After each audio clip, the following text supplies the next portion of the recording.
Amador yun si Arthur, Ma. Kahit ano pong binibigay ko doon, tinatanggap lang niya. Talaga ba? Ay, teka, sino nga daw ba yung kasama niyang pupunta dito? Hindi ko nga rin alam eh. Basta ang sabi niya lang, uwi raw siya ngayon.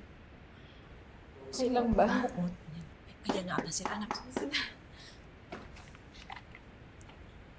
Arthur! Leslie, Sobrang namiss kita. good afternoon po. Ito na naman. Ay, oh, yung kasama mo, saan na siya? Bisita ako. Okay.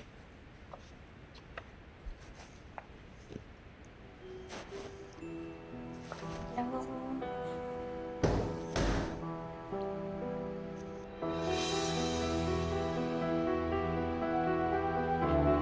Arthur, sino siya? This is Felicity. Siya ang mapapangasawa ko.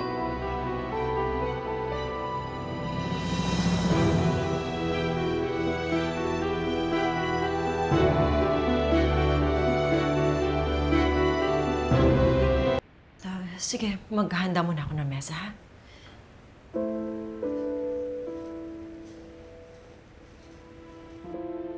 Sino siya ulit?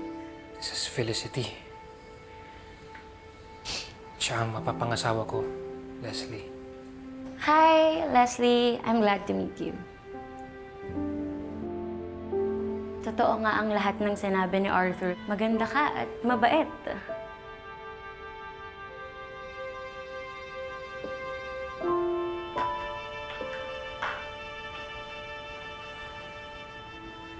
Ikwento mo ako sa kanya? Oo, Leslie. Alam ni Felicity lahat ng tungkol sa atin. Talaga ba? Totoo yun, Leslie. Kaya wala kang dapat ipag-alala. Pumayag ako sa gusto ni Arthur kasi wala naman akong magagawa. Tsaka kung tutuusin, nauna namang maging sa'yo si Arthur. Pinili ko siyang mapangasawa. Kasi nga payag nga siya na ipagpatuloy natin ang relasyon natin kahit mag-asawa na kami. Eh, di para na rin palang yung nanay mo na pumayag na may ibang babae yung ang mister niya, di ba? Parang ikaw naman, pumayag ka na may ibang babae din ng mister mo. Hindi nga lang kayo kasal. Parang gano'n na rin. Parang ganun na rin po. Hala! Talaga bang sa Singapore ka natitira, anak? Anong sabi ni Arthur? Akala ko magiging madali yung buhay ko kay Arthur, Mama eh. Binibigyan niya naman sa akin lahat, alahas, pera, bahay. Pero hindi lang pala sa material na bagay sumasaya yung isang tao. Naawa ko sa anak ko eh. Hindi ko siya mabigyan ng kumpletong pamilya. Masakit pala na makita yung taong mahal mo na may kasamang iba.